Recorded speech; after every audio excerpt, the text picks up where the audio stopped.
Hi everyone, this is Sandra Moore, and this is my presentation on a current international economic event. So I chose Brexit, and what does it really mean?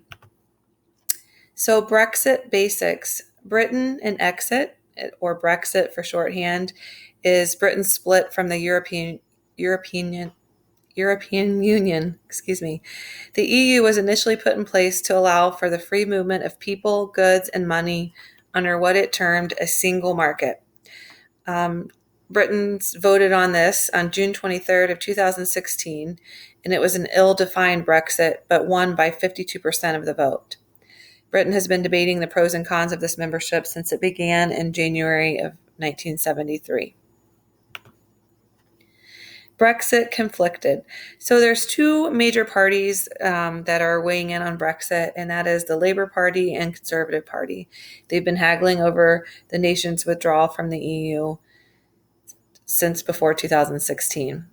They're unable to agree on an approach to the country's biggest peacetime decision in decades.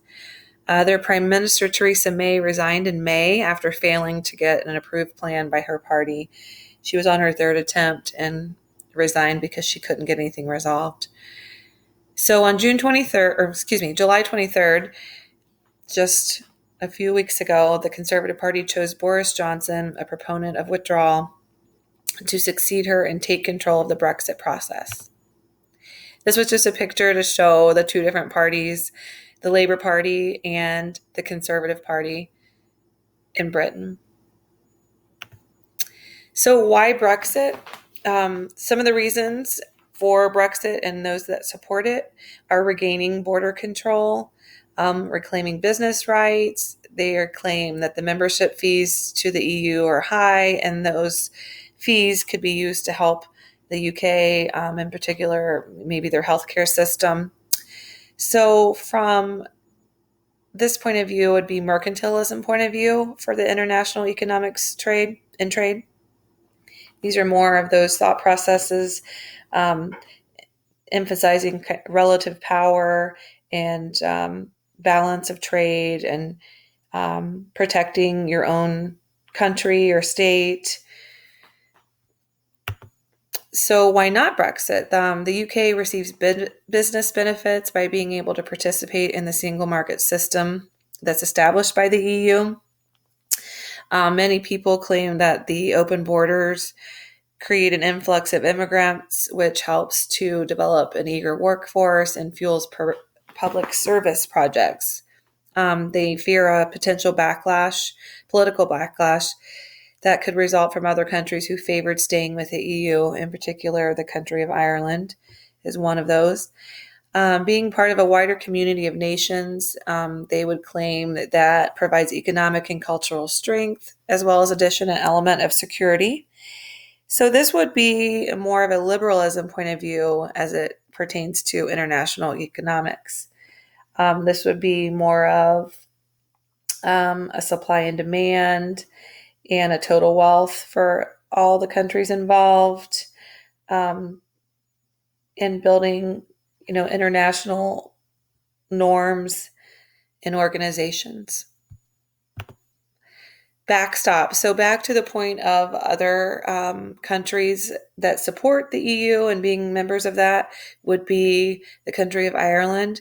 Backstop is a provision that they want to put that would avoid building a physical border with checkpoints for goods on the boundary between Ireland, a European Union member country, and Northern Ireland, a part of the UK. So they don't want to put the border back up. If there was no long-term trade pact, then Britain would remain in the European Customs Union, and Northern Ireland would also be bound by many rules of the single market. This Britain would be outside of the European. This would cause Britain to be outside of the European Union with no voice in shaping its rules, but still being bound by some of those. Some of the problems with that could reignite the 30-year conflict between the Catholic Ireland and pro-Britain Protestants of North Ireland. So let's see. So this is just kind of a visual for that, showing you the UK and this northern tip of Ireland, and then the country of Ireland, who is supporting membership into the EU. The effects of Brexit. So one of the things happened is after 2016 decision, or they're stating they were going to do this, the British pound fell to its lowest level against the dollar in 30 years. The G20, they warn that Brexit will cause uncertainty in the global economy.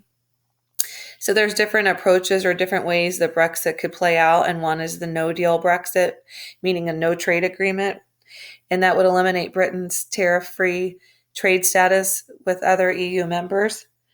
Excuse me. Dealing with hard borders would delay imports and exports. Customs border between North Ireland, which is what we were just talking about, and the country of Ireland, that would hold up items being transferred there. Hard Brexit was the same, but it would involve a trade deal, and there's just not enough time to make the October deadline for that. Most people say that's not even really possible. So some of the things that would be affected by this would be research, energy, banking, internet, airfares, phone services. All of these would change, delay with Brexit. Some of the effects from talking about globalization, this is kind of a hard one to pin down, just like our last topic for our presentation. It's sort of the chicken before the egg before the chicken. Does Brexit cause problems for globalization, or did globalization cause problems which led to the idea of Brexit? So, open borders, free trade, technology, or is it nationalism and like economic anxiety or lack of good jobs causing Britain to want to go to these effects of exiting the EU? So yeah, that was really the last part of my discussion. Basically, globalization, it's hard to pin that down. If you want more information about Brexit, this is a website you can go to that's updated daily that has the most the most current information, excuse me. Thank you for listening.